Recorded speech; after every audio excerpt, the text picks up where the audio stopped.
चलो देखो,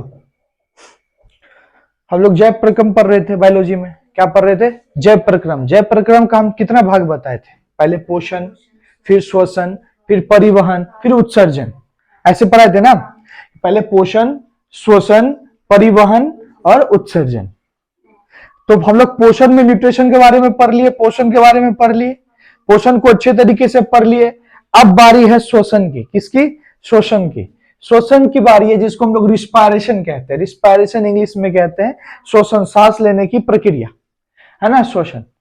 अब श्वसन को समझना कैसे समझते हैं, ध्यान से सब पढ़ना, ध्यान से समझना। पहला पॉइंट क्या लिखे हैं? श्वसन कोशिकाओं में ऑक्सीजन की उपस्थिति में, कोशिकाओं में, कोशिका मतलब सेल, क्या हो गया? सेल। रॉबर्ट हुक साहब इसका खोज किए थे। रॉबर्ट हुक साहब सेल का खोज किए थे। तो सेल, कोशिकाओं में ऑक्सीजन की उपस्थिति में खाद्य पदार्थ, कौन सा भाई? खाद्य पदार्थ का ऑक्सीकरण। ऑक्सीकरण, ऑक्सीकरण कहने का मतलब भाई ऑक्सीजन का जुड़ना, ऑक्सीजन का जुड़ना, केमिस्ट्री याद है, ऑक्सीडेशन, ऑक्सीकरण, जिसमें ऊर्जा उत्पन्न होती है। जिसमें क्या उत्पन्न होती है? ऊर्जा उत्पन्न होती है, ऊर्जा। इसको हम लोग श्वसन कहलाता है। बात को फिर से ध्यान से सुनना। कोशिकाओं में ऑक्सीजन की उपस्थिति में खाद्य पदार्थ, खाद्य पदार्थ जो हम लोग भोजन ग्रहण करते हैं, जब हम लोग भोजन ग्रहण करते हैं, भोजन हमारे अंदर जाके जब भोजन पचता है, भोजन पचने के बाद वो किसमें विघटित हो जाता है? ग्लूकोज में विघटित हो जाता है। किसमें विघटित हो जाता है? ग्लूकोज में विघटित हो जाता है। ग्लूकोज जिसका सूत्र क्या होता है? C6H12O6। जब हमारा भोजन जो है, जब हम लोग खा लेते हैं तो वो पचने के बाद, पचने की प्रक्रिया के बाद वो किसमें विघटित हो जाता है? ग्लूकोज में विघटित हो जाता है। किसमें विघटित हो जाता है? ग्लूकोज में हो जाता है।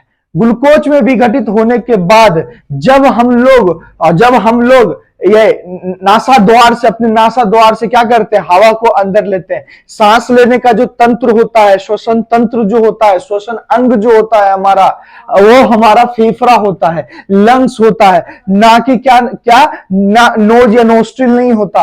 नासा द्वार, इसको नहीं बोलना श्वसन अंग। ये तो सांस लेने का जगह है, एक पाइप, एक रास्ता, एक नली। नासा द्वार अंग नहीं है। हम सांस यहां से नहीं लेते, ये तो एक रास्ता है। हवा जाने का क्या है? रास्ता है। सांस एक्चुअली में हम लोग लंग्स के दम पे लेते हैं, फेफड़े के दम पे लेते हैं। तो बात को थोड़ा समझना, उस सब बारे में पूरी डिटेल में पढ़ेंगे, जरूर पढ़ेंगे। अभी जो पढ़ना है ना, अभी क्या जानना है कि जो हम लोग जो भोजन खाते हैं, वो भोजन विघटित हो जाता है किसमें? ग्लूकोज में। किसमें विघटित हो जाता है? ग्लूकोज में। वो ग्लूकोज में विघटित होने के बाद जब उस ग्लूकोज का, इसी खाद्य पदार्थ के बारे में बात कर रहे थे, ये पचा हुआ भोजन, खाद्य पदार्थ जो हम लोग भोजन करने के बाद भोजन का पच जाना और पचने के बाद पुनः ऑक्सीजन के साथ अभिक्रिया करना। ऑक्सीजन के साथ क्या करना? अभिक्रिया करना। ये ऑक्सीजन जब हम लोग लेते हैं अंदर, तो ये जाके ग्लूकोज के साथ मिलके क्या बनाती है? Carbon dioxide. बहुत ही हानिकारक क्या बनाती है? Carbon dioxide. साथ ही जल बनता है और ऊर्जा उत्पन्न करता है। क्या उत्पन्न करता है? ऊर्जा उत्पन्न करता है। और ऊर्जा किसमें उत्पन्न करता है? एटीपी में। एटीपी में ऊर्जा उत्पन्न करता है, जिसको हम लोग एडिनोसिन, है ना, क्या कहते हैं? Adenosine triphosphate. एडिनोसिन ट्राइफॉस्फेट इसका फुल फॉर्म होता है। एटीपी को हम लोग क्या बोलते हैं? Adenosine triphosphate. तो हम लोग इसको कैसे जानते हैं? कि इस तरह से समझते हैं कि ऊर्जा उत्पन्न किया तो कितना एटीपी ऊर्जा उत्पन्न किया। कहने का मतलब हो जाता है, हम लोग काउंट करते हैं ऊर्जा को कि ऊर्जा अगर उत्पन्न किया तो कितना एटीपी ऊर्जा उत्पन्न किया। बात समझ में आए? जैसे कि वजन सब में हम लोग किलो विलो कर देते हैं ना, तो ऊर्जा उत्पन्न किया तो कितना एटीपी ऊर्जा उत्पन्न किया। तो कहने का मतलब है, श्वसन को अच्छे तरीके से समझ जाओ कि कोशिकाओं में, और ये पूरा क्रिया होता है कोशिका में। कहां होता है? कोशिका में। कोशिका का पावर हाउस, कोशिका का बिजली ग्रह, शक्ति घर जिसको बोलते हैं हम लोग, कोशिका का शक्ति घर, कोशिका का पावर हाउस, ये हम लोग कहते हैं माइटोकॉन्ड्रिया को। किसको बोलते हैं? माइटोकॉन्ड्रिया को पावर ऑफ द सेल कहते हैं। कहते हैं ना, पूरा शक्तिग्रह कहते हैं, कोशिका का माइटोकॉन्ड्रिया, ये पूरा रिएक्शन किसके अंदर होता है? माइटोकॉन्ड्रिया के अंदर होता है। किसके अंदर होता है? माइटोकॉन्ड्रिया के अंदर होता है। और ये CO2, ये जो ऑक्सीजन है, रक्त में घुलित ऑक्सीजन, रक्त में घुलित ऑक्सीजन के साथ हमारा ये ग्लूकोज क्या कर लेता है? अभिक्रिया कर लेता है। तो जहां ये ऑक्सीजन अभिक्रिया करेगा वहां कार्बन डाइऑक्साइड का निर्माण होगा ही होगा, हानिकारक कार्बन डाइऑक्साइड का क्या होगा? निर्माण होगा। तो जिस प्रक्रिया से ऑक्सीजन अंदर गया था वही प्रक्रिया से कार्बन डाइऑक्साइड हमारे नासा द्वार से क्या हो जाता है? बाहर हो जाता है। बात को थोड़ा समझना, श्वसन क्या होती है? श्वसन जो हम अभी बताएं, कोशिकाओं में ऑक्सीजन की उपस्थिति में खाद्य पदार्थ का ऑक्सीकरण, खाद्य पदार्थ का ऑक्सीजन, वही के समझ लो कि हम लोग जो भोजन करते हैं वो भोजन पचने के बाद किसमें विघटित होता है? ग्लूकोज में विघटित होता है। जब वो ग्लूकोज ऑक्सीजन के साथ अभिक्रिया करता है, वो ऑक्सीजन कहां से आएगा? वो ऑक्सीजन हमारे श्वास लेने की प्रक्रिया से हमारे अंदर जाएगा, हमारे अंदर जाएगा, हमारे कोशिका रक्त के सहायता से हमारे सेल तक पहुंचेगा। सेल में जैसे पहुंचा, वहां पे मौजूद ग्लूकोज के साथ क्या करेगा? अभिक्रिया करेगा, तो कार्बन डाइऑक्साइड बन जाएगा H2O और प्लस ऊर्जा, ये ऊर्जा का निर्माण होगा, जो ऊर्जा ATP में आएगा, जिसको हम लोग क्या कहते हैं? Adenosine triphosphate. क्या बोलते हैं? Adenosine triphosphate. ये तो हो गया। इसके बाद जो अगर बात आती है कि भाई कि हम लोग श्वसन को कैसे परिभाषित करेंगे, तो श्वसन को अगर तुम समझ जाओगे अगर अच्छे तरीके से, तो अपने ढंग से भी इसको क्या कर सकते हो? परिभाषित कर सकते हो, है कि नहीं? ठीक है। या फिर सांस लेने की प्रक्रिया, यानी कि ऑक्सीजन और कार्बन डाइऑक्साइड के परिवहन को भी हम लोग श्वसन का क्या कहते हैं? क्रिया कहते हैं। श्वसन का क्रिया हम लोग किसको कहते हैं? तो ऑक्सीजन और कार्बन डाइऑक्साइड का परिवहन हमारे शरीर के अंदर ऑक्सीजन और कार्बन डाइऑक्साइड का परिवहन ही श्वसन का क्रिया कहलाती। तो ये सब भी है जो अगर समझ जाओगे, लेकिन एक्चुअल में जो सटीक परिभाषा होगा, जो सबसे सही परिभाषा होगा, यही होगा कोशिकाओं में ऑक्सीजन की उपस्थिति में खाद्य पदार्थ का ऑक्सीकरण, जिसमें ऊर्जा उत्पन्न होती है। जिसमें क्या उत्पन्न होती है? ऊर्जा उत्पन्न होती है। सीधी सी बात है, हमारा ग्लूकोज जो भोजन पचने के बाद बनता है, उसमें क्या होता है? वो हमारे ऑक्सीजन के साथ क्या करता है? अभिक्रिया कर लेता है। वो ऑक्सीजन कहां से जाएगा? जब हम लोग श्वास लेते हैं तो वो श्वास हमारे फेफड़े से होते हुए रक्त से होते हुए कोशिका में पहुंचेगा, और कोशिका के की कौन से अंग? एक कोशिका का एक अंग होता है जिसको हम लोग कोशिकांग कहते हैं।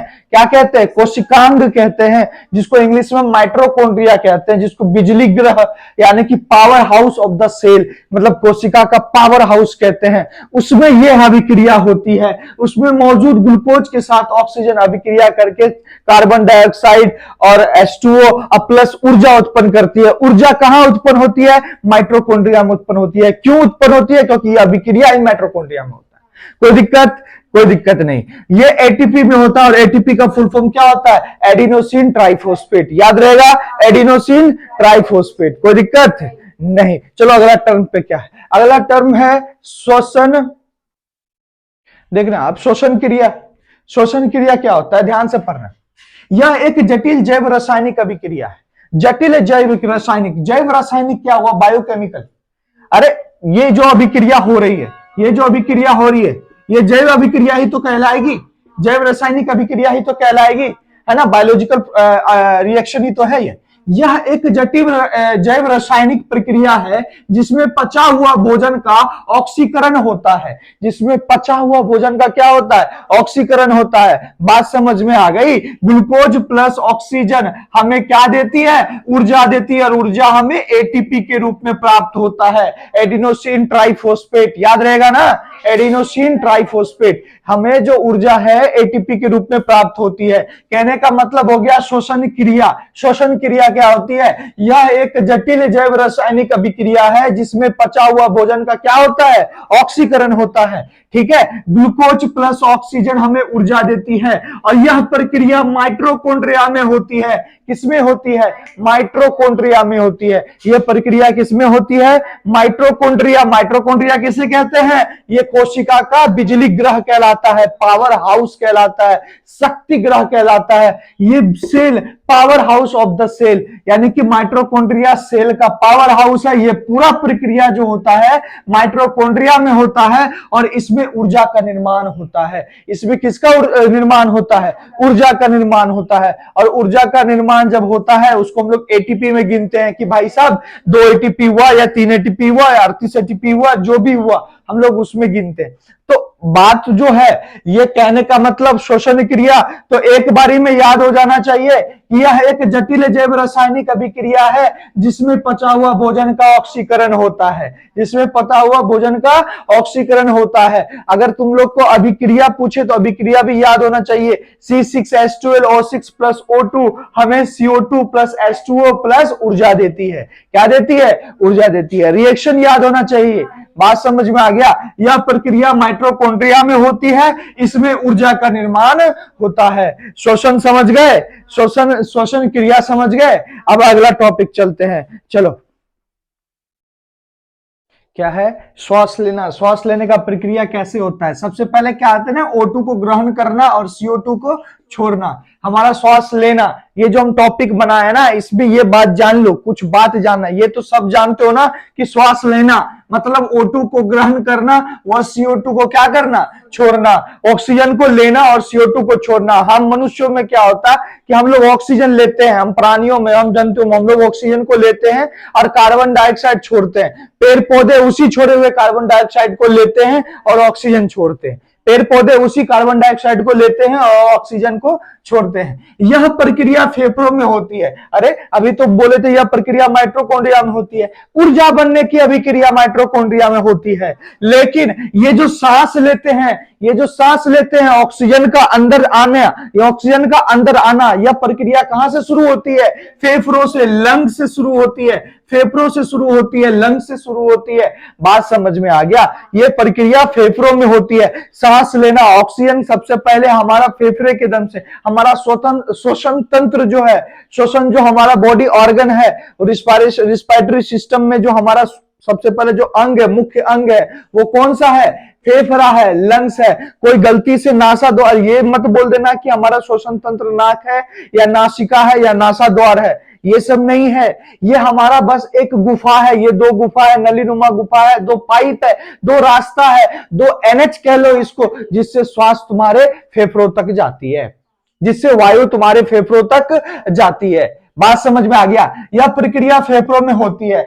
इसीलिए कहा गया इसमें ऊर्जा का निर्माण नहीं होता, इसमें ऊर्जा का निर्माण नहीं होता। कहेगा क्यों? क्योंकि ऊर्जा में जब ऑक्सीजन हमारे लंग्स में गई तभी ऊर्जा का निर्माण नहीं हुआ।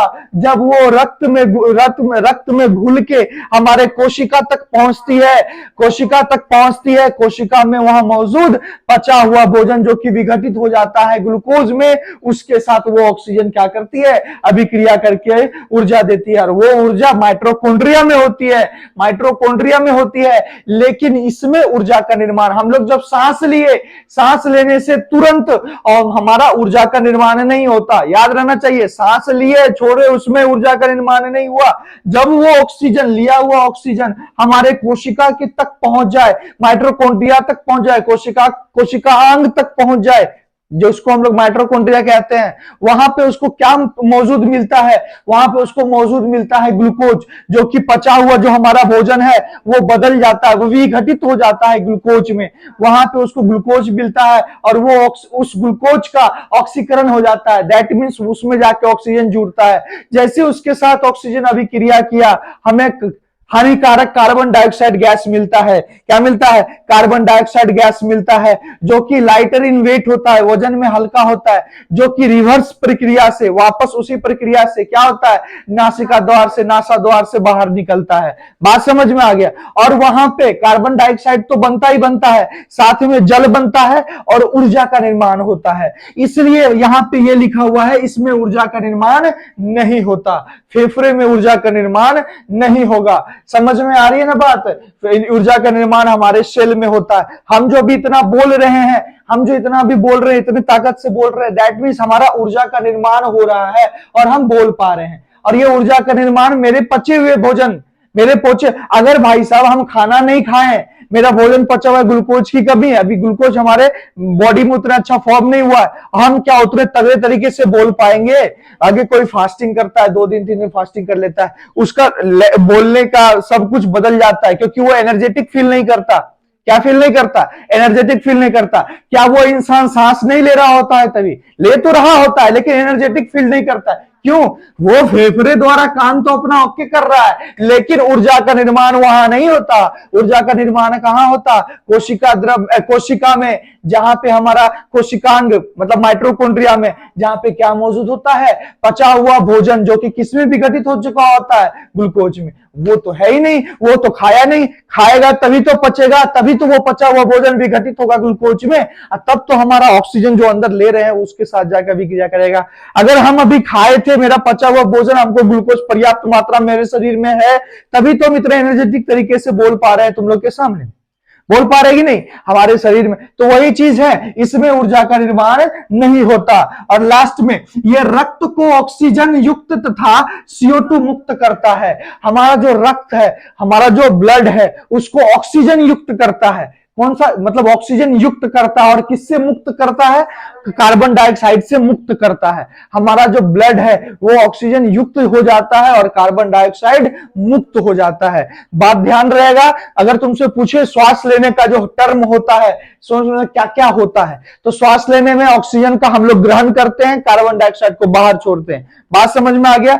यह प्रक्रिया किसमें होती है? फेफड़ों में होती है। फेफड़ों में होती है। अगर कोई पूछे कि श्वसन की क्रिया कहां होती है? फेफड़ों में होती है। और श्वसन की क्रिया से हमें क्या प्राप्त होती है? ऊर्जा प्राप्त होती है। तो ये ऊर्जा कहां प्राप्त होती है? माइटोकॉन्ड्रिया में होती है। तब वहां पे हमारा जो ऊर्जा प्राप्त होता है उसका रिएक्शन कुछ और होता है। बात समझ में आ रहा है? C6H12O6 प्लस O2 क्या देती है हमें? CO2 देगी, H2O देगी और ऊर्जा देगी। ये रिएक्शन लिख के अपने से बैलेंस कर देना, कोई दिक्कत है? नहीं है। इसके बाद इसमें ऊर्जा का निर्माण नहीं होता। क्यों नहीं होता? एक एग्जांपल भी दिए। जो इंसान फास्टिंग वगैरह कर रहा है, तो वो ना जैसे कि दुर्गा पूजा वगैरह में फास्टिंग हो जाता है 9 दिन 10 दिन, कर रहा है, कर लिया कोई फास्टिंग, तो उसका एनर्जेटिक फील करता है क्या? नहीं। वो ना जोर से बोल पाता है, बहुत किसी का तो आवाज बैठ जाता है, वो तो बोल ही नहीं पाता। इससे क्या होता है? वो एनर्जेटिक फील नहीं कर रहा है। क्यों नहीं फील कर रहा है? क्योंकि सांस तो वो तभी भी ले रहा है, सांस तो वो तभी भी ले रहा है, लेकिन उसका ऑक्सीजन बस जा रहा है और आ रहा है।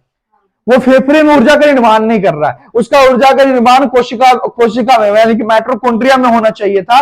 माइटोकॉन्ड्रिया में उसका निर्माण होना चाहिए था। उसको पर्याप्त मात्रा में ग्लूकोज वहां पे नहीं मिला, इसलिए उतना एटीपी ऊर्जा नहीं बन पाया। जितना एटीपी ऊर्जा हमारे शरीर को चाहिए होता है उतना हम लोग नहीं बना पाया। उसका बॉडी, उस इंसान का बॉडी उतना ऊर्जा नहीं बना पाया, तो वो एनर्जेटिक फील नहीं करता है।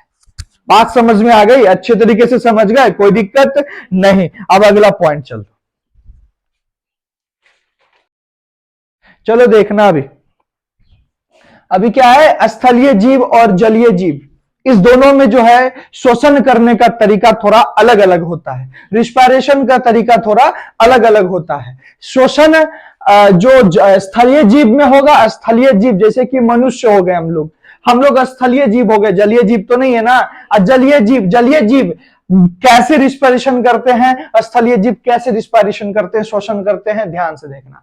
जो स्थलीय जीव होते हैं, ये वायुमंडल में उपस्थित O2 को ग्रहण करते हैं। ये वायुमंडल में उपस्थित O2 को क्या करते हैं? ग्रहण करते हैं। और जलीय जीव जल में घुली O2 का प्रयोग करते हैं। हमारा जल में क्या घुला होता है? हाइड्रोजन और ऑक्सीजन, H2 प्लस O2। तब H2 प्लस O2 जभी तो हमें प्राप्त होता है क्या? H2O, ये प्राप्त होता है। तो जल में घुला ऑक्सीजन, क्या भाई? जल में घुला ऑक्सीजन, जल में घुला ऑक्सीजन का प्रयोग कौन करता है? जलीय जीव करता है। बात समझ में आ गई? अब ये जो स्थलीय जीव, जैसे कि एक एग्जाम्पल हो गया मनुष्य हमारा क्या हो गया? स्थलीय जीव का एग्जाम्पल। जलीय जीव जैसे कि मछलियां हो गई, और भी बहुत कुछ होते हैं जलीय जीव में, बहुत तरह की बात होगी। ठीक है। अब क्या होता है ना कि स्थलीय जीव का जो होता है श्वसन दर, यानी कि रिस्पायरेशन रेट जो होता है, श्वसन दर जो होता है वो कम होता है। श्वसन दर क्या होता है? कम होता है। हम लोग श्वसन का जो दर है, जो स्पीड है, जो हम लोग का सांस लेने का जो दर है, मतलब अमाउंट है, कितने अमाउंट में ऑक्सीजन हम लोग लेंगे, ये कम है। ये क्या है? कम है। लेकिन और ये शोषण दर ज्यादा होता है किसका? जलीय जीव का। जलीय जीव का शोषण दर ज्यादा क्यों होता है? ध्यान से समझना। हम लोगों को O2 पर्याप्त मात्रा में प्राप्त होता है, हम लोगों को ऑक्सीजन पर्याप्त मात्रा में प्राप्त होता है। बात को ध्यान से सुनना और समझना। हमारे वायुमंडल में हम मनुष्यों को ऑक्सीजन जो है पर्याप्त मात्रा में क्या होता है? प्राप्त होता है। पर्याप्त मात्रा में, जितना हमें चाहिए उतना हमें मिलता है। इसलिए हमारा शोषण दर क्या है? कम है। शोषण दर क्या है? कम है। हम लोग आराम से सांस लेते हैं, शोषण रेट हम लोग का ठीक है, हम लोग आराम से सांस लेते हैं, है ना। लेकिन जब जल में घुली O2 क्या होती है? कम होती है। अब उसको पर्याप्त मात्रा में नहीं होता, इसलिए जलीय जीव को क्या करना पड़ता है? शोषण रेट को बढ़ाना पड़ता है। जैसे अगर हम लोग शोषण रेट बढ़ाएंगे तो हम लोग का तेजी से होगा, लेकिन हम लोग इजी वे में लेते हैं ना, लेते हैं इनहेल एक्सहेल करते हैं कि नहीं करते? तो उसी प्रकार से ये हम लोगों में शोषण दर कम होती है, लेकिन जलीय जीव में क्या होती है? शोषण दर ज्यादा होती है। भाई साहब, शोषण दर ज्यादा क्यों होती है? क्योंकि जल में घुली O2 क्या होती है? ऑक्सीजन क्या होती है? कम होती है। इसलिए उन लोगों को रेट यानी कि शोषण दर को बढ़ाना पड़ता है ना। तेजी से देखोगे मछली अपना मुंह का ऐसा गिल खुलता रहता है, मुंह से वो सांस नहीं ले रही है, वो गलफर से सांस ले रही है, लेकिन उसका गलफर जो दरवाजा खोल रहा है, बंद हो रहा है, वो ऐसा करने की वजह से, और कितने तेजी से करती है ना। यानी कि उसका क्या है? शोषण दर ज्यादा है। क्या है? शोषण दर ज्यादा होती है। अब क्या होता है ना कि जो स्थलीय जीव होते हैं, जैसे कि हम मनुष्य, हम लोग ये क्रिया फेफड़ों से करते हैं। किससे करते हैं? फेफड़ों से करते हैं, लंग्स से करते हैं। लेकिन जो जलीय जीव होते हैं वो क्लोम से करते हैं। किससे करते हैं? क्लोम से करते हैं। अब कहोगे गिल से मछली करती है गलफर से, मछली करती है गलफर से। लेकिन जो पूरे जलीय जीव के बारे में हम बात किए ना, यहाँ पे किसके बारे में बात की? पूरे जलीय जीव। इसलिए हम इनको बोल दिए क्लोम से। किससे? क्लोम से। अब ये क्लोम से बोलने का मतलब हो गया सबका अलग अलग ऑर्गन पार्ट्स है, सबका शोषण अंग अलग है। जिस तरह से हम लोग मछली के शोषण अंग को क्या कहते हैं? गलफर कहते हैं, गिल्स कहते हैं। उसी प्रकार मनुष्य के शोषण अंग को क्या बोलते हैं? फेफड़ा बोलते हैं, लंग्स बोलते हैं। इसलिए हम लोग जलीय जीव में क्या लिख दिए? क्लोम से। मछली में मत लिख देना क्लोम से, मछली में लिखना गलफर से। अगर मछली का पूछे तो मछली के बारे में भी पढ़ेंगे, तो ये तो हम पूरा जलीय जीव के बारे में लिख दिए ना। बात समझ में आ गई? कोई दिक्कत इसमें? अगर तुम लोग से कोई स्थलीय जीव और जलीय जीव में अंतर पूछ दिया कभी, अगर क्वेश्चन इस तरह से आ गया कि स्थलीय जीव तथा जलीय जीव में शोषण की क्रिया को व्याख्या करे, या फिर शोषण की क्रिया कैसे होती है समझाइए, तो तुम लोग आराम से उसको लिख सकते हो, या फिर ऐसे भी लिख सकते हो, या फिर वाय भाषा बना के भी लिख सकते हो। स्थलीय जीव वायुमंडल में उपस्थित, ऐसे स्थलीय जीव लिख के डायरेक्ट तीर दे के लिखोगे वायुमंडल में उपस्थित O2 को ग्रहण करते हैं, वह इनकी शोषण दर कम होती है ना, क्योंकि पर्याप्त मात्रा में ऑक्सीजन प्राप्त होता है, और यह क्रिया फेफड़ों से की जाती है। और उदाहरण में मनुष्य दे दोगे, अब फिर अगला जलीय जीव। तो अपना अपना तरीका होता है कि कैसे हम उत्तर को लिखेंगे। बात समझ में आ? खाली मेन मुद्दा क्या है कि तुम बात को समझ जाओ। कोई दिक्कत? अगला पॉइंट देखो, एक क्वेश्चन है जो कि बार बार आता है, ठीक है। ये क्वेश्चन बार बार आया है, 2016 में आया था, उसके बाद तुमको 18 में भी है, ऐसे करके बहुत बार ये क्वेश्चन पूछा गया कि ये दीर्घ उत्तरीय में पूछा जाता है, साइंस के दीर्घ उत्तरीय, कि मनुष्यों में जो होता है, यानी कि शोषण में मनुष्यों में O2 तथा CO2 का परिवहन कैसे होता है। हम सब जानते हैं कि O2 और CO2 का परिवहन होता है, हम मनुष्यों में परिवहन, O2 का ग्रहण करना, CO2 का छोड़ना, ये चीज होता है। तो इसी को समझाइए। जब इस तरह का प्रश्न रहे ना, तो समझ जाना दीर्घ उत्तरीय ही प्रश्न है। इसका उत्तर तुमको समझाना पड़ेगा उसको। इतना बड़ा दिख रहा है ना, पर इतना भारी नहीं है। इसको हम शब्द का रूप दिए, जो हम लोग कल समझे है ना, उसको हम लोग बस शब्द का रूप दिए और कुछ नहीं किए। बस इसको लाइन वाइज पढ़ के समझो। क्या बोले कि मनुष्यों में O2 तथा CO2 के परिवहन को श्वसन कहते हैं। क्या कहते हैं? श्वसन कहते हैं। मनुष्यों में O2 तथा CO2 का जो परिवहन होता है ना, उसी को हम लोग श्वसन कहते हैं। यह प्रक्रिया फेफड़ों द्वारा संपन्न की जाती है। कोई शक? जो जो हम इस बारे में जान रहे थे ना, हम सब कुछ लिखे, हम हर एक प्रत्येक वो चीज लिखे जो जो हम लोग पढ़े। तुम लोग भी ऐसा कर सकते हो, जो चीज तुम लोग जान रहे हो इसके बारे में वो सब लिखना, बस बात को समझ। यह प्रक्रिया फेफड़ों द्वारा क्या की जाती है? फेफड़ों द्वारा, लंग्स द्वारा संपन्न की जाती है। फेफड़ों में सांस के द्वारा पहुंची हुई वायु में से हीमोग्लोबिन, इसको क्या पढ़ते? हीमोग्लोबिन, ये लाल रक्त कण होता है। इसके मौजूदगी के वजह से हमारा रुधिर, हमारा रक्त कैसा दिखता है? लाल दिखता है।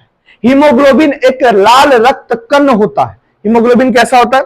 एक लाल रक्त कण होता है, जिसके उपस्थिति के वजह से ही हमारा रुधिर, हमारा ब्लड कैसा दिखता है? लाल दिखता है।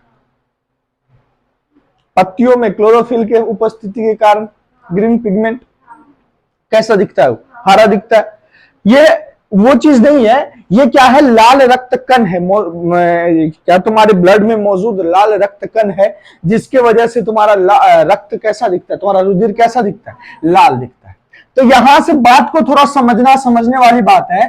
फेफड़ों में सांस द्वारा पहुंची हुई वायु, फेफड़ों में सांस द्वारा पहुंची हुई वायु में से हीमोग्लोबिन ऑक्सीजन को ग्रहण कर सभी कोशिकाओं तक पहुंचाता है। बात को समझे? जब हम लोग फेफड़ों द्वारा सांस लेते हैं, तभी जो हमारा वायु पहुंचता है ना, सांस के द्वारा पहुंची हुई वायु में से हीमोग्लोबिन जो है ऑक्सीजन को ग्रहण करता है और ग्रहण कर सभी कोशिकाओं तक क्या कर देता है? पहुंचा देता है। ऑक्सीजन को ग्रहण करता है और सभी कोशिकाओं तक क्या करता है? पहुंचा देता है। इस प्रकार O2 हमारे शरीर के प्रत्येक अंग तक पहुंचता है, और इसी प्रकार जो O2 होता है, हमारे शरीर के प्रत्येक अंग तक क्या होता है? पहुंचता है। बात को समझना, ये पहुंचा रहा है कौन? हमारा हीमोग्लोबिन। इसी प्रकार CO2 जो हमारे शरीर में ग्लूकोज के खंडित होकर ऊर्जा में बदलने पर बनती है।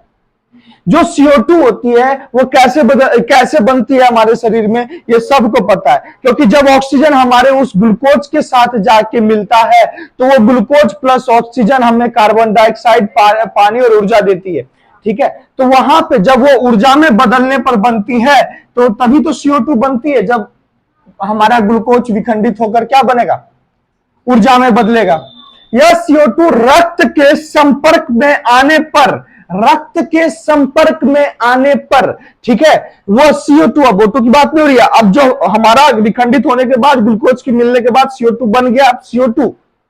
CO2 रक्त के संपर्क में आने पर, रक्त के ब्लड के संपर्क में आने पर प्लाज्मा में घुल जाती है।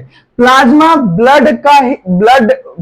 जो होता है, ये ब्लड में मौजूद होता है। इसका तरल भाग ब्लड ही होता है। प्लाज्मा का तरल भाग ब्लड ही होता है। प्लाज्मा का काम क्या होता है? बात समझना, हमारे ब्लड में मौजूद होता है ब्लड, इसको हम लोग रक्त प्लाज्मा भी कहते हैं। क्या कहते हैं? रक्त प्लाज्मा भी कहते हैं, ब्लड प्लाज्मा भी कहते हैं। इंग्लिश में भी प्लाज्मा, हिंदी में भी प्लाज्मा। ठीक है, इसको रक्त प्लाज्मा कहा जाता है। ये रक्त, इसका जो इस प्लाज्मा का तरल भाग जो होता है, लिक्विड भाग जो होता है, वो रक्त ही होता है। ये बस ब्लड का एक हिस्सा है प्लाज्मा, जिसका एक काम है। वह काम क्या है? ये क्या करता है? जितना भी उपयोगी पदार्थ होता है, जितना भी पौष्टिक तत्व पदार्थ होता है, ये प्लाज्मा भाई साहब उसको हर एक अंग के कोशिका तक पहुंचाता है। हर एक अंग के कोशिका तक पहुंचाता है। जहां यहां पे हीमोग्लोबिन अपना काम दिखा रहा था ना, जैसा वैसा ही काम, हीमोग्लोबिन तो ऑक्सीजन ढो के पहुंचा दिया ना। हीमोग्लोबिन क्या किया? ऑक्सीजन ढो के पहुंचाया ना। ये क्या करता है? जितना भी पौष्टिक तत्व होता है, चाहे वो तुम जिस चीज से खाए हो, खाने से ग्रहण किए हो, या जैसे भी तुम्हारा पौष्टिक तत्व तुम्हारे शरीर में निर्माण हुआ, वो पौष्टिक तत्वों को प्लाज्मा भाई साहब क्या करते हैं? हर एक कोशिका तक पहुंचा देते हैं। शरीर के हर एक कोशिका तक क्या करते हैं? पहुंचा देते हैं। बात समझ में आ रही है? बात अच्छे से समझ पा रहे हो? तो यही है प्लाज्मा जो होता है ना, ब्लड का ही भाग है। इसका मतलब भाग जो, मतलब प्लाज्मा का तरल भाग, तरल मतलब लिक्विड वाला भाग जो होता है वो खून ही होता है। इस प्लाज्मा को रक्त प्लाज्मा भी कहा जाता है। इसलिए हम प्लाज्मा पे ज्यादा घुसेंगे नहीं, क्योंकि टॉपिक जो है कुछ और है। ठीक है ना। तो क्या हुआ कि संपर्क में जैसे CO2 ब्लड के संपर्क में आने पर उसमें प्लाज्मा में क्या हो जाती है, घुल जाती है। यह CO2 प्लाज्मा के द्वारा पूरे शरीर से, पूरा रक्त से वायु में चली जाती है। रक्त से किसमें चली जाती है, वायु में चली जाती है। अतः ये जो होता है CO2 नासा द्वारा बाहर निकाल दी जाती है। पुनः रक्त से किसमें चली जाती है, वायु में। हम बोले थे ना जो उसी प्रक्रिया से CO2 क्या हो जाएगा, बाहर हो जाएगा। हीमोग्लोबिन ऑक्सीजन को ढो के लेके चले गया। हीमोग्लोबिन का काम तो ऑक्सीजन को ढोना हो गया। यहाँ पे कार्बन डाइऑक्साइड जो बना, इसको कार्बन डाइऑक्साइड को ब्लड के जरिए बाहर फेंकने का काम प्लाज्मा भाई साहब कर रहे हैं। कौन कर रहे हैं, प्लाज्मा कर रहा है। यह प्लाज्मा CO2 को अपने अंदर घोल लेता है और क्या करता है, रक्त के जरिए नासा द्वार से बाहर निकलवा देता है। तो यही होता है, यही पूरा सिस्टम है मनुष्यों में O2 तथा CO2 का परिवहन कैसे होता है समझाने। हम सब जानते हैं, हम लोग वही, यहां से कुछ पॉइंट तुम लोग को नहीं पता था जो आज हम बताएं, ठीक है। जैसे हीमोग्लोबिन से, ठीक है ना, यहां जितना जो चीज तुम लोग को इस पॉइंट के बारे में जानते हो सबको भाषा का रूप देके लिख दोगे। फेफड़ों में सांस द्वारा पहुंची हुई वायु में से हीमोग्लोबिन क्या करता है, ऑक्सीजन को ग्रहण कर सभी कोशिकाओं तक पहुंचा देता है, ठीक है। इसी प्रकार O2 हमारे शरीर के प्रत्येक अंग तक पहुंच जाता है, ठीक है। इसी प्रकार CO2 जो हमारे शरीर में ग्लूकोज के खंडित होकर ऊर्जा में बदलने पर बनती है, ग्लूकोज खंडित होकर ऊर्जा में बदलती है, और ऊर्जा में बदलने पर हमें साथ में क्या मिलता है, कार्बन डाइऑक्साइड मिलता है, बनती है। यह CO2 रक्त के संपर्क में आने पर उसके प्लाज्मा से घुल जाती है। जैसे ये CO2 फिर पुनः ब्लड के संपर्क में आएगा ना, तो ये क्या होगा, उसमें मौजूद प्लाज्मा के साथ में घुल जाती है और वही प्लाज्मा उसको बाहर का रास्ता दिखा देता है वापस ब्लड के जरिए। कोई दिक्कत इसमें। चलो नेक्स्ट पॉइंट। तो देखो आयोडीन के विभिन्न पथों पर ग्लूकोज का विखंडन, हम सब जानते हैं कि ग्लूकोज का विखंडन होता है, ठीक है। ग्लूकोज का विखंडन होता है। अभी तक हम लोग ये जानते थे ऑक्सीजन के साथ तो हमको CO2 H2O और क्या मिलता था, ऊर्जा मिलता था, है ना। अब बात आती है ना कि ग्लूकोज का विखंडन जो होता है ना, ग्लूकोज जो कि होता है C6H12O6, C6H12O6, चल क्यों नहीं रहा, C6H12O6 ये होता है। यहां पे लिखा हुआ है 6 कार्बन अणु, यानी कि कार्बन के कितने अणु है भाई, 6 ना। ग्लूकोज का 6 कार्बन अणु। ये ग्लूकोज कोशिका द्रव में होते हैं कि नहीं होते, कोशिका द्रव में होते हैं। कोशिका द्रव में ये किसमें बदल जाते हैं भाई, पाइरूवेट में। किसमें बदल जाते हैं, पाइरूवेट में, जो कि 3 वायु कार्बन अणु के साथ, यानी कि ये 6 कार्बन अणु 6 कार्बन अणु जो है 3 कार्बन अणु में बदला, तो ये क्या कहला जाएगा, पाइरूवेट। क्या कहला जाएगा, पाइरूवेट। बात समझ में आ रही है, क्या कहला जाएगा, ये पाइरूवेट। अब ये पाइरूवेट 3 तरीके में टूटेगा। कितने तरीके में, 3 में टूटेगा, ठीक है। पहला O2 की अनुपस्थिति, ठीक है। अब ये पाइरूवेट यानी कि 6 कार्बन अणु है तो ग्लूकोज कहला रहा है, यानी कि अब ये 6 कार्बन अणु 3 कार्बन अणु में बदल गया तो पाइरूवेट कहलाएगा। क्या कहलाएगा, पाइरूवेट कहलाएगा। अब ये पाइरूवेट जो है O2 की अनुपस्थिति में, O2 की अनुपस्थिति में, अब्सेंस ऑफ ऑक्सीजन, वह ऑक्सीजन पर मौजूद नहीं है। O2 की अनुपस्थिति में क्या बनाता है, ethanol plus carbon dioxide plus ऊर्जा। ऊर्जा यहाँ पे 2 ATP में प्राप्त होता है। कितने ATP में प्राप्त होता है, 2 ATP में प्राप्त होता है। ऑक्सीजन की अनुपस्थिति में यह इथेनॉल में बदलता है। Ethanol plus carbon dioxide. Ethanol क्या होता है, इथेन प्लस अल्कोहल, यानी कि इसको इथाइल अल्कोहल भी कहेंगे, एथेनॉल भी कहेंगे, इथाइल अल्कोहल भी कहेंगे, एथेनॉल भी कहेंगे। सूत्र हो जाएगा C2H5OH, C2H5OH, इसको इथेनॉल बोलते हैं, ठीक है। इथेनॉल बोल लो, ये तुम लोग पढ़ोगे C2H5OH, ये सब पढ़ोगे कार्बन तथा इसके यौगिक वाला चैप्टर में, ठीक है ना। कार्बन तथा इसके यौगिक वाले चैप्टर में इथेनॉल पढ़ेंगे। तो ये O2 की अनुपस्थिति में बदल जाता है इथेनॉल में, कार्बन डाइऑक्साइड, और 2 ATP क्या देता है, ऊर्जा देता है।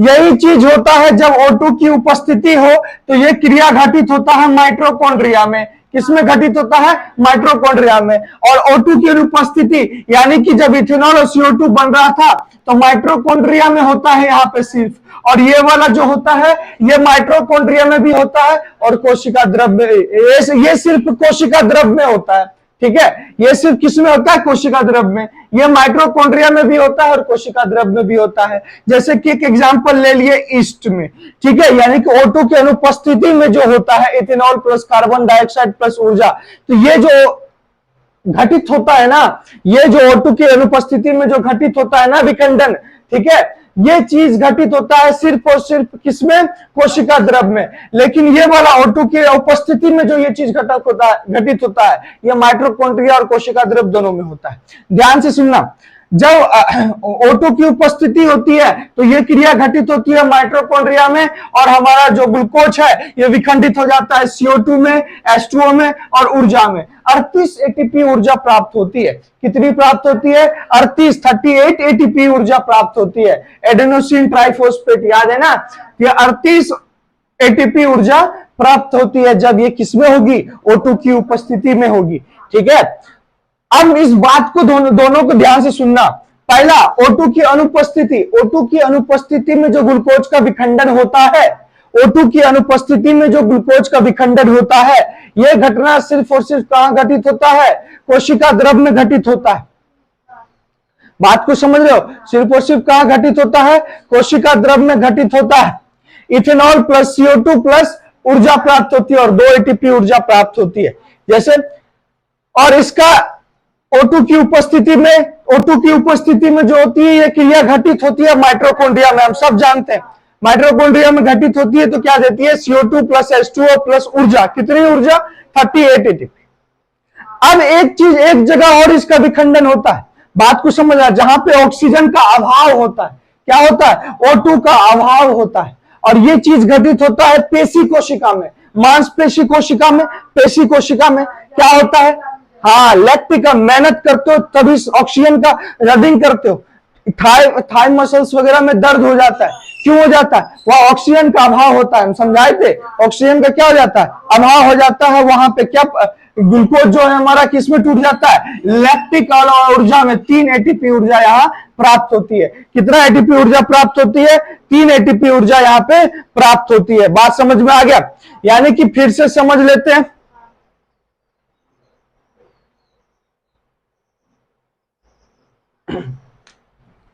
ठीक है, फिर से समझ लेते हैं। O2 की अनुपस्थिति में घटित होने वाली जो हमारा है, O2 की अनुपस्थिति में जो हमारा ग्लूकोज है ये टूट जाता है इथेनॉल प्लस CO2 प्लस ऊर्जा, यानी कि 2 ATP ऊर्जा में। ठीक है, और ये वाला O2 की उपस्थिति में जो क्रिया घटित होती है ये टूट जाती है CO2 प्लस H2O प्लस ऊर्जा। 38 ATP ऊर्जा होता है, और ये क्रिया घटित होती है माइटोकॉन्ड्रिया में। याद रहे, O2 की उपस्थिति में होने वाली O2 की उपस्थिति में होने वाली क्रिया को हम लोग, होने वाली शोषण को हम लोग वायुवीय शोषण कहते हैं। क्या कहते हैं? वायुवीय शोषण कहते हैं, जिसको एक नाम और देते हैं ऑक्सी शोषण। क्या देते हैं? ऑक्सी शोषण। ठीक है, यानी कि O2 की उपस्थिति में होने वाले शोषण को हम लोग क्या बोलते हैं? ऑक्सी शोषण बोलते हैं, या वायुवीय शोषण बोलते हैं, या वायुवीय शोषण बोलते हैं। और O2 की अनुपस्थिति में होने वाले शोषण को अवायुवीय शोषण कहते हैं। अनॉक्सी, क्या पढ़ेंगे इसको? अनॉक्सी, है ना, अनॉक्सी शोषण, यानी कि O2 की उपस्थिति में होने वाला ऑक्सी, O2 की अनुपस्थिति में होने वाला अनॉक्सी। अगर शुद्ध नाम पढ़ोगे, अगर सही नाम से जानोगे तो क्या बोलोगे? O2 की उपस्थिति में, ऑक्सीजन की उपस्थिति में होने वाले शोषण को हम लोग क्या बोलते हैं? वायुवीय शोषण बोलते हैं। और O2 की अनुपस्थिति में होने वाले शोषण को हम लोग क्या बोलते हैं? अवायुवीय शोषण बोलते हैं। बात समझ में आ रहा है? अब यहाँ पे तुम लोग का टर्म आ गया वायुवीय और अवायुवीय। उससे पहले जो हम लोग ये टर्म पढ़े ना, विभिन्न पदों पर ग्लूकोज का विखंडन, हमारा ग्लूकोज 6 कार्बन अणु के साथ होता है, तो वो ग्लूकोज जब ये कोशिका द्रव में 3 कार्बन अणु के साथ होता है, यह पायरुवेट हो जाता है। ये 3 कार्बन अणु मतलब पायरुवेट, ये टूट गया 3 भाग में, तीन तरीके से टूटा। एक O2 की अनुपस्थिति में, O2 की अनुपस्थिति की जो क्रिया होती है, यानी कि जिसको अवायुवीय शोषण कहते हैं, ये क्रिया सिर्फ और सिर्फ कोशिका द्रव में होती है। बात समझ में आ गया? ये क्वेश्चन, जैसे कि एग्जांपल है ईस्ट में, ठीक है, उसके बाद इथेनॉल हो गया, कार्बन डाइऑक्साइड हो गया, ऊर्जा ये टूट के किस में टूट जाती है, इथेनॉल में, कार्बन डाइऑक्साइड, और कितनी ऊर्जा देती है, वायुवीय शोषण में 2 एटीपी ऊर्जा प्राप्त होती है, ठीक है। और O2 की उपस्थिति में जो क्रिया घटित होती है, ये क्रिया घटित होती है माइटोकॉन्ड्रिया में, किसमें घटित होती है, माइटोकॉन्ड्रिया में घटित होती है, और ये हमें किस टूट के क्या देती है, CO2 प्लस H2O प्लस ऊर्जा, कितना ऊर्जा, 38 एटीपी ऊर्जा, ठीक है। इस वाले को हम लोग ऑक्सीशोषण कहते हैं, वायुवीय, और ये अवायुवीय। और बीच वाला जो है ये O2 के अभाव में, हम सब जानते हैं, हम लोग सब पढ़े थे कि हमारे मांसपेशियों में दर्द होता है, किस वजह से होता है, हम बोले थे ना, वहां पे ऑक्सीजन की आपूर्ति नहीं हो पाती है, ऑक्सीजन का अभाव होता है। ऑक्सीजन का क्या होता है, अभाव होता है। ऑक्सीजन के अभाव की वजह से वहां पे हमारा क्या फॉर्म हो जाता है, लैक्टिक अम्ल फॉर्म हो जाता है, और 3 एटीपी ऊर्जा का निर्माण होता है। बात समझ में आया? यहाँ पे कल कोई डाउट है तो पूछ सकते हो अभी, इसमें कोई दिक्कत है? ग्लूकोज का विखंडन है ये, हम सब बताए थे ना, ग्लूकोज विखंडित होता है, विखंडन होने के बाद ये हमें देता है ना, C6H12O6 प्लस O2, क्या दिया था हमें, CO2 plus H2O plus ATP ऊर्जा। बात समझ में? ये ग्लूकोज का क्या था, विखंडन था। इसी ग्लूकोज के विखंडन में हम 2 चीज जाने, वायुवीय और अवायुवीय, ये दोनों चीज जाने ना। अब चलते हैं वायुवीय और अवायुवीय शोषण जो होता है, उस दोनों के बीच में अंतर क्या होता है, उसको अच्छे तरीके से समझ लेते हैं, तो हमारा वायुवीय और अवायुवीय वाला टॉपिक भी खत्म हो जाएगा। मतलब है ना अच्छा ट्रिक, बस इसको समझा दिए, इससे डायरेक्ट वायुवीय और अवायुवीय निकाल लिए, नहीं तो पूरा संक्षिप्त में जाते तो वही कहानी बकना पड़ता। बात समझ में आ गया? चलो चलो देखना, वायुवीय शोषण और अवायुवीय शोषण में अंतर है ना। वायुवीय शोषण जिसको हम लोग ऑक्सीक शोषण भी कहते हैं, कौन सा शोषण कहते हैं, ऑक्सी शोषण कहते हैं, और ये अनऑक्सी शोषण हो गया अवायुवीय शोषण, ठीक है। वायुवीय शोषण में होता है, यह शोषण O2 की उपस्थिति में होता है, बेसिक सी बात है, सबको समझ में आ गई। यह शोषण O2 की उपस्थिति में होता है, और यह शोषण O2 की अनुपस्थिति में होता है, कोई दिक्कत? यह कोशिका द्रव्य और माइटोकॉन्ड्रिया में घटित एवं पूर्ण होती है। यह जो वायुवीय शोषण की जो प्रक्रिया होती है, जो क्रिया होती है, कोशिका द्रव्य और माइटोकॉन्ड्रिया में जाके क्या होती है, पूर्ण होती है। और ये क्रिया केवल और केवल कहां पूर्ण होती है, कोशिका द्रव्य में पूर्ण होती है, ठीक है। कोशिका द्रव्य में पूर्ण होती है।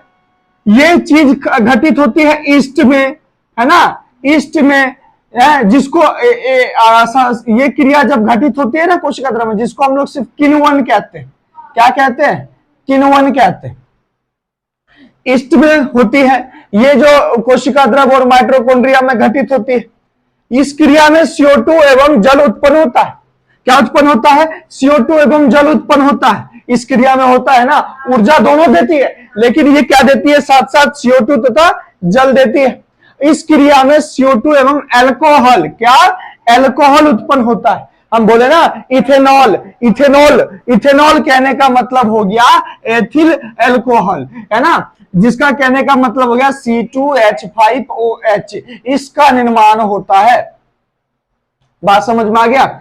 उसके बाद इस क्रिया में बहुत अधिक ऊर्जा उत्पन्न होती है, दैट मीन्स 38 एटीपी ऊर्जा, कितना भाई, 38 एटीपी ऊर्जा का निर्माण और उत्पन्न होता है इस क्रिया में। कितना एनर्जी, 38 एटीपी। और इस क्रिया में बहुत कम ऊर्जा उत्पन्न होती है, 2 एटीपी के आसपास, 2 एटीपी।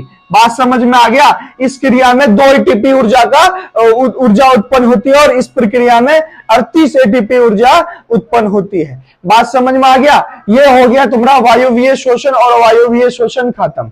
क्या हो गया, खत्म। अंतर भी स्पष्ट हो गया, किसी तरह का कोई दिक्कत इसमें नहीं। अब चलेगा जो टॉपिक, वो है पौधों में शोषण, उसके बाद आएगा जंतुओं में, उसमें मनुष्यों में शोषण, फिर उसके बाद करके चैप्टर खत्म हो जाएगा। बात समझ में आ गई? चल।